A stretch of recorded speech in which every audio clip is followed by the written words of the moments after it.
অভিশপ্ত সেই রাত, অমাবস্যার ঘুটঘুটে অন্ধকার। গ্রামের শ্মশান ঘেঁষা মেঠো পথ দিয়ে ফিরছিল এক যুবক।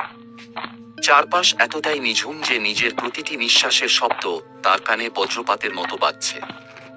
হঠাৎ ঝোপের আড়ালে একটা অদ্ভুত খসখস শব্দ হতেই সে থমকে দাঁড়ালো। ঠিক তখনই সেই অন্ধকার ফুঁড়ে বেরিয়ে এলো এক দীর্ঘকায়, কুৎসিত অবয়ব, যার কাঁধের ওপর মাথা নেই, শুধু গলার কাছটা এবড়ো খেবড়োভাবে কাটা, আর সেখান থেকে কালচে রক্ত চুইয়ে ধুতিতে মাখামাখি হয়ে আছে।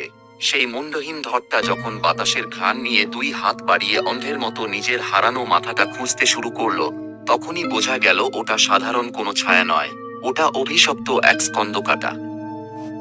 কাটা মুন্ডহীন শরীরটা অদ্ভুতভাবে এদিক ওদিক দুলছে, যেন অন্ধকার চিরে নিজের অস্তিত্বের প্রমাণ চাইছে।